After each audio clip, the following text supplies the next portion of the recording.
Hello दोस्तों, आप सभी का स्वागत है अपने चैनल रेशमा हिंदी अकेडमी पर, जिसमें हम सीटेट के लिए संस्कृत के गद्यांश और पद्यांश करा रहे हैं। आज है हमारा एपिसोड 15 पद्यांश 8। चलिए देखते हैं पद्यांश 8 के श्लोकों को। पहला श्लोक है कि स्वराष्ट्रम धीमता एन विष्णुगुप्तेन सुरक्षितम तस्मै श्रेष्ठाय विप्राय भूयो भूयो नमो नमः। भूयो भूयो और नमो नमः यानी कि धीमताम यानी कि बुद्धिमान द्वारा, यानी स्वराष्ट्रम यानी कि अपने राष्ट्र की, धीमताम यानी बुद्धिमान, बुद्धि के द्वारा, बुद्धिमान द्वारा विष्णुगुप्तेन यानी कि विष्णुगुप्त अर्थात चाणक्य, सुरक्षित माने सुरक्षित, श्रेष्ठाय माने श्रेष्ठ, विप्राय माने ब्राह्मण, भूयो भूयो नमो नमः यानी कि बार बार नमस्कार करता हूं, तस्मै माने उसके। तो जिस तस्मै माने ऐसे, तस्मै ऐसे, स्वराष्ट्रम धीमता एन विष्णुगुप्तेन सुरक्षिता यानी जिस बुद्धिमान विष्णुगुप्त चाणक्य ने अपने राष्ट्र की रक्षा की, यानी जिस बुद्धिमान विष्णुगुप्त यानी कि चाणक्य ने अपने राष्ट्र की रक्षा की, ऐसे श्रेष्ठ ब्राह्मण को बार बार मेरा नमस्कार है। ऐसे श्रेष्ठ ब्राह्मण को बार बार मेरा नमस्कार है। वपुषे भोजनम मुख्यम व्यवहर्तम न स्थिरता न युक्तो भवेद् राजानुगो जनस्तथा। यानी कि वपुषे यानी कि शरीर, वपुषे माने शरीर, वपुषे शरीर, भोजनम माने भोजन, मुख्यम माने मुख्य, व्यवहार माने व्यवहार। तो वपुषे यानी कि शरीर और भोजन में संयम तथा व्यवहार में नीति आवश्यक है। भोजन, वपुषे यानी कि शरीर और भोजन में माने भोजन, शरीर और भोजन में संयम तथा व्यवहार में नीति आवश्यक है। व्यवहारतम नयतस्था यानी कि व्यवहारतम माने व्यवहार में नयतस्था माने कि नीति आवश्यक है। न युक्तो भवेद् राजानुगो जनस्था यानी कि नीति युक्त राजा उत्तम होता है। कैसा होता है? तो नीति युक्त यानी कि नीति से युक्त राजा उत्तम होता है और प्रजा का अनुसरण करती है। राजानुजो जनस्था यानी कि राजा और प्रजा का अनुसरण करती है। राजनीति बिना लोक के पंगु यानी कि राजनीति के बिना लोक यानी कि संसार, पंगु यानी कि लंगड़ा है। राष्ट्र बिना प्रजा और राष्ट्र के बिना प्रजा, राष्ट्रम बिना प्रजा और प्रजा रहित हो जाता है। राजनीति बिना लोक के पंगु, राष्ट्र बिना प्रजा, अतः सर्वहिताय नीति अनुव्रजेद बुद्ध। इनकी राजनीति के बिना संसार में राष्ट्र अपंग हो जाता है। राजनीति के बिना संसार में राष्ट्र अपंग हो जाता है और अतः सर्व हिताय नीति अनुवज्रेद बुद्ध और प्रजा रहित हो जाता है। राष्ट्र बिना प्रजा और प्रजा रहित हो जाता है। इसलिए बुद्धिमान व्यक्ति को सदा लोक हित के लिए नीति का अनुसरण करना चाहिए। यानी कि अतः सर्वहिताय, इसलिए बुद्धिमान व्यक्ति को सदा लोकहित के लिए नीति का अनुसरण करना चाहिए। फिर है आपदर्थे धनम रक्षेत दारान रक्षेत धने रपि आत्मानं सततम रक्षेत दारे रपि धने रपि। आपदर्थे यानी कि आपत्ति विपत्ति, आपदर्थे यानी कि आपत्ति या फिर विपत्ति, आपत्ति विपत्ति। धनम माने धन, धनम माने धन, रक्षेत माने रक्षा करनी चाहिए, दारान माने स्त्री, धने रक्षेत माने रक्षा, धने माने धने, रवि माने रहते हुए, कि धन रहते हुए भी स्त्री की रक्षा करनी चाहिए। आत्मानम सततम रक्षतेन, रक्षा करनी चाहिए। आत्मानम सतत रक्षेद दारे रवि धनय अपि, यानी कि आत्मरक्षण का ध्यान रखना चाहिए, परंतु हर परिस्थिति में सबसे पहले आत्मरक्षण का ध्यान करना चाहिए। आपदर्थे धनम रक्षेत दारान रक्षेत धनैरपि, यानी कि आपत्ति के समय धन की रक्षा करनी चाहिए। आपत्ति के समय धन की रक्षा करनी चाहिए और धन रहते हुए पत्नी की रक्षा करनी चाहिए। धन रहते हुए पत्नी की रक्षा करनी चाहिए, परंतु हर परिस्थिति में सबसे पहले आत्मरक्षण का ध्यान रखना चाहिए। तो ये है हमारा श्लोक और उनके अर्थ। तो चलिए अब इन श्लोकों से जो प्रश्न बनते हैं उन प्रश्नों की तरफ। उम्मीद है आप लोगों को हमारा वीडियो लेक्चर पसंद आ रहा है। ज्यादा से ज्यादा चैनल से जुड़े रहिए। वीडियो पसंद आए तो वीडियो को लाइक करिए और ज्यादा से ज्यादा शेयर करिए। चैनल पर पहली बार आए तो चैनल को सब्सक्राइब करिए। तो प्रश्न 1 है कि स्वराष्ट्रम केन सुरक्षितम।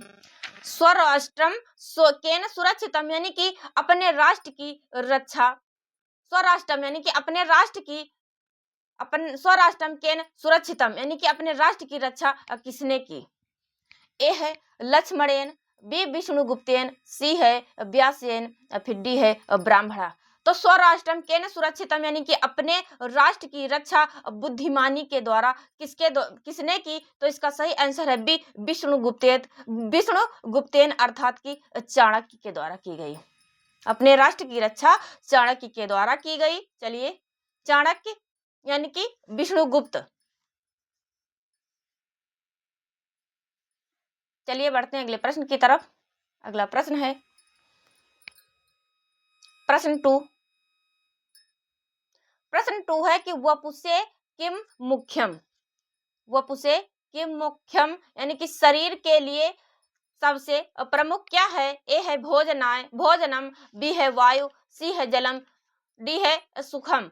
तो वपुषे किम मुख्यम यानी कि शरीर के लिए क्या मुख्य है। इसका सही आंसर है ए भोजनम। भोजन शरीर के लिए मुख्य है। चलिए बढ़ते हैं अगले प्रश्न की तरफ। अगला प्रश्न है प्रश्न 3। प्रश्न 3 है कि नया किमर्थम स्यात्, यानी कि नीति का प्रयोजन क्या है। नया किमर्थम स्यात् यानी कि नीति का प्रयोजन क्या है। ए है धर्मार्थ, बी है पुण्यार्थ, सी है नय रक्षार्थ, डी है व्यवहारतुम।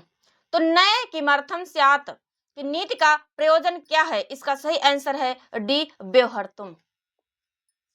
क्या है तो डी व्यवहारतुम। नीति का अनुसरण व्यवहार के द्वारा किया जाता है। चलिए अगला प्रश्न है प्रश्न 4। प्रश्न 4 है कि नीति कस्मै अनुवज्रेद बुद्धा। नीति कस्मै अनुवज्रेद बुद्धा। ए है सर्वहिताय, बी है प्रशंसाय, सी है राज्य रक्षाय, डी है प्रजाय। तो नीति कस्मै अनुव्रजेद बुद्धा यानी कि बुद्धिमान व्यक्ति नीति का पालन किसके लिए करना चाहिए। यानी बुद्धिमान व्यक्ति को नीति का पालन किसके लिए करना चाहिए। ए है सर्वहिताय, बी है प्रशंसाय, सी है राज्य रक्षाय, या फिर डी है प्रजाय। तो प्रश्न 4 का सही आंसर है ए सर्वहिताय यानी कि सभी के हित के लिए। इसका सही आंसर है ए सर्वहिताय। चलिए बढ़ते हैं अगले प्रश्न की तरफ। अगला प्रश्न है प्रश्न 5।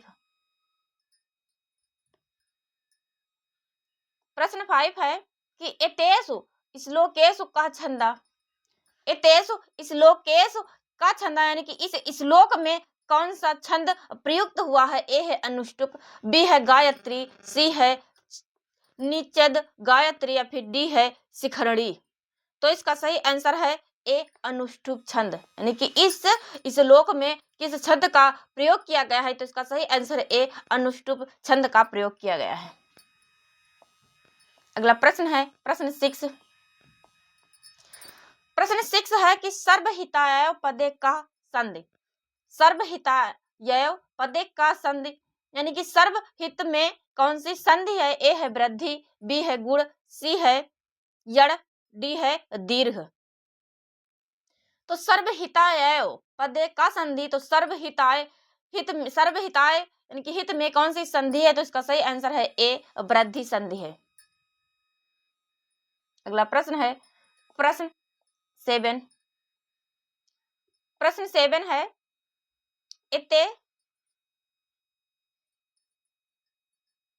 इते श्लोका कुतः नीता। इते श्लोका कुतः नीता यानी कि ये श्लोक कहाँ से लिया गया है? ए है वैराग्य शतक, बी है चाणक्य नीति, सी है मनुस्मृति, डी है उपनिषद। तो इते श्लोका कुतः नीता यानी कि ये श्लोक कहाँ से लिया गया है? तो इसका सही आंसर है बी चाणक्य नीति से लिया गया है। चलिए बढ़ते हैं अगले प्रश्न की तरफ। अगला प्रश्न है प्रश्न 8। प्रश्न 8 है कि आत्मानम शब्द का विभक्ति यानी कि आत्मानम शब्द में कौन सी विभक्ति है? ए है द्वितीया, बी है प्रथमा, सी है तृतीया, फिर डी है सप्तमी। तो प्रश्न 8 कह रहा है कि आत्मानम शब्द का विभक्ति, तो इसका सही आंसर है ए द्वितीया विभक्ति है। आत्मानम शब्द में कौन सी विभक्ति है? तो इसमें द्वितीया विभक्ति है। चलिए अगले प्रश्न की तरफ। अगला प्रश्न है प्रश्न 9। प्रश्न 9 है कि डिसलेक्सिया मुख्य रूपतः डैश डैश समस्या युक्त अस्ति यानी कि डिसलेक्सिया मुख्य रूप से किस समस्या में ग्रसित होती है? डिसलेक्सिया मुख्य रूप से किसमें ग्रसित होती है? ए है श्रवणे यानी कि सुनने में, बी है पढ़ने में, या फिर सी है वदने बोलने में, या फिर डी है वदने श्रवणने यानी कि सुनने और बोलने में। तो प्रश्न 9 का सही आंसर है सी बी कि डिसलेक्सिया मुख्य रूपतः डैश समस्या युक्त अस्ति। तो इसका सही आंसर है बी पढ़ने यानी कि पढ़ने में डिसलेक्सिया मुख्य रूप से ग्रसित होती है। अगला प्रश्न है प्रश्न 10। प्रश्न 10 है कि एकम समयक पाठ्य पुस्तकात डैश रक्षति। एकम समयक पाठ्य पुस्तकात डैश रक्षति। ए है लैंगिक समानता, बी है सामाजिक उत्तरदायित्व, सी है लैंगिक पूर्वाग्रह, या फिर डी है लैंगिक संवेदनशीलता। तो प्रश्न 10 का सही आंसर है सी लैंगिक पूर्वाग्रह। अगला प्रश्न है प्रश्न 11। शिवालय इत्यस्य संधि विच्छेद किम यानी कि शिवालय में कौन सी छंद किस इत्यस्य संधि विच्छेद कि शिवालय में संधि विच्छेद है? ए शिव प्लस आलय, बी है शिवा प्लस लय, सी है शिव प्लस आलय, फिर डी है शिवा प्लस आलय। तो प्रश्न 11 का सही आंसर शिवालय इत्यस्य संधि विच्छेद यानी शिवालय का संधि विच्छेद है। इसका सही आंसर है बी शिवा प्लस लय यानी कि शिवा व में बड़ा आ प्लस लय में छोटा आ, तो बराबर क्या बनेगा? बड़ा आ। इसमें कौन सी संधि है? तो इसमें संधि है दीर्घ संधि। शिवा प्लस लय इसका शिवालय का संधि विच्छेद है। चलिए बढ़ते हैं। अगला प्रश्न है प्रश्न 12। प्रश्न 12 है कि उपगंगम पदे किम समास विग्रह यानी कि उपगंगम का समास विग्रह है। ए गंगायाम तटे, गंगाया समीपम, गंगे समीपम, या फिर डी है गंगे समीपम। तो प्रश्न 12 का सही आंसर उपगंगम पदे किम समास विग्रह यानी उपगंगम का समास विग्रह है। इसका सही आंसर है बी गंगाया समीपम। इसमें कौन सा समास है? तो इसमें समास है अव्ययी भाव समास। अव्ययी भाव समास, अव्ययी भाव समास है इसमें। चलिए बढ़ते हैं अगले प्रश्न की तरफ। अगला प्रश्न है प्रश्न 13। कत्वा प्रत्यय किम पदम यानी कत्वा प्रत्यय किस पद में है? ए है गच्छति, बी है पठामि, सी है गत्वा, फिर डी है ग्रामता। तो कत्वा प्रत्यय का प्रयोग किस पद में किया गया है? इसका सही आंसर है सी, गत्वा में कत्वा पद का कत्वा प्रत्यय का प्रयोग किया गया है। अगला प्रश्न है प्रश्न 14, वृद्धा गमिष्यति यानी कि वृद्ध जाएगा, अथवा अद्य यानी आज, स्व माने आने वाले कल या फिर है, डी है। तो वृद्धा गमिष्यति, तो इसका सही आंसर है सी, स्व यानी आने वाले कल में। अगला प्रश्न है प्रश्न 15, प्रश्न 15 है कि उपगंगस्य का उपदाहरणम अस्ति। उपगंगम उपसर्गस्य का उदाहरणम अस्ति। ए है अनुगत्वा, बी है उपसृत्य, सी है गमनीय, फिर डी है आगत्य। तो उपसर्ग का उदाहरण यानी कि उपसर्ग का उदाहरण है। इसका सही 15 का सही आंसर है बी, उपसृत्य यानी कि उपसृत्य में उपसर्ग लगा है। उपसर्ग उप प्लस सृत्य, तो क्या बना है? उपसृत्य।